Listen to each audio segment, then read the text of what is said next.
আমি বৰ্তমান উপস্থিত আছোঁ এই কয়াগাঁৱত যি নৃত্য আৰু অভিনয়ৰ যি কৰ্মশালা আয়োজন কৰা হৈছে এই অনুষ্ঠানত।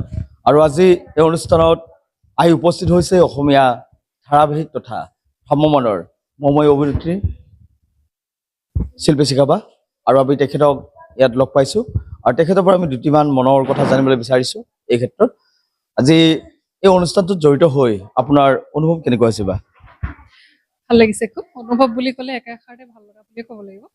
সেইটো ৱৰ্কশ্বপ হয়, কৰ্মশালা হয় আৰু গ্ৰীষ্মকালীন যি বন্ধ চলি আছে ল'ৰা ছোৱালীসকলৰ, সেই উদ্দেশ্যে নৃত্য আৰু অভিনয়ৰ যি কৰ্মশালা ইয়াতে আয়োজন কৰা হৈছে, সেইকাৰণে আহি খুব ভাল লাগিছে। আৰু কণ বুলি ক'লে আচলতে ভুল হ'ব, ডাঙৰ সৰু সকলো আহিছে কৰ্মশালাটোলৈ। আৰু বিশেষকে এটা ক'বলগীয়া কথা যে দেখা যায় সাধাৰণতে কৰ্মশালাবিলাকত এজন মেইন কোচ থাকে, তাৰ উপৰিঞ্চি আৰু কাৰোবাক হয়তো বিশেষ অতিথি হিচাপে মাতি অনা হয়।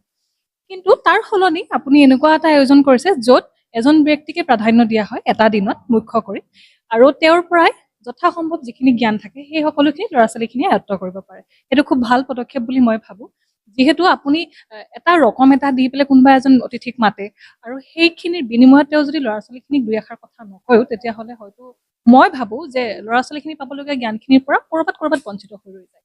গতিকে যিখিনি আপুনি উদ্দেশ্য আগত ৰাখি পেলাই কৰ্মশালাটো আগুৱাই নিয়াৰ চেষ্টা কৰিছে, সেইখিনিত আপুনি ফলপ্ৰসূ।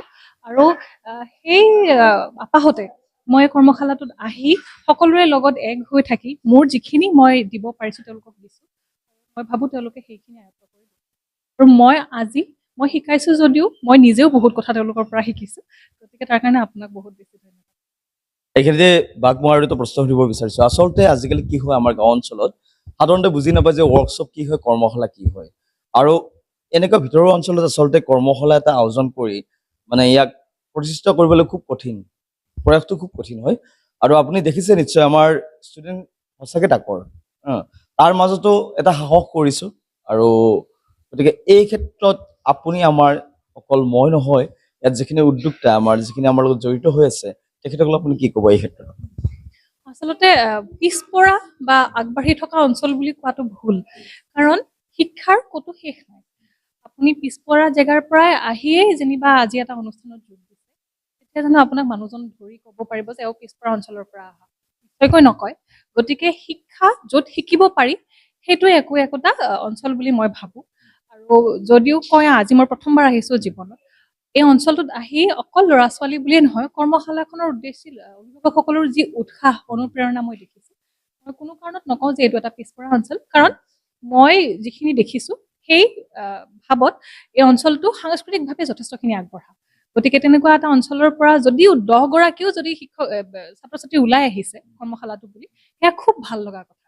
আৰু তেওঁলোকৰ পৰা মই নিশ্চয়কৈ ক'ব পাৰোঁ যে আটাইখিনি আগবাঢ়ি যাব এদিন। আৰু এইখিনিতে মই কথা এটা কওঁ আমাৰ সামাজিক মাধ্যমেৰে, যে শিল্পীবাৰ এটা বস্তুৱে ভাল লাগে সদায়, যিটো মানে কি তেখেতৰ সহজ সৰল যিটো মন্তব্য সদায়, এইখিনিতে ভাল লাগে। আৰু তেখেতৰ ইণ্টাৰভিউ আমি আগত চাইছোঁ, বহুত চাইছোঁ, বিভিন্ন ধৰণৰ প্ৰেক্ষাপটত চাইছোঁ আমি। আৰু লগতে ভ্ৰমণৰ অভিনয়ো চাইছোঁ। তেখেতৰ যথেষ্ট প্ৰতিভাশালী এজনী অভিনেত্ৰী হয়। আৰু গতিকে তেখেতক এই ক্ষেত্ৰত আমাৰ চেনেলৰ তৰফৰ পৰা আমি আন্তৰিক অভিনন্দন জ্ঞাপন কৰিছোঁ। আৰু তেখেতে আকৌ তেখেতৰ নিজৰ যি চিনাকি, সেই চিনাকিৰে আকৌ আগুৱাই যাওক। আৰু অসমীয়া মাধ্যমত তেখেতে যি কৰি আছে আজি কাম, আৰু সেই কাম আকৌ ইয়াতকৈ আকৌ বেছি যে উন্নত কৰিব পাৰে,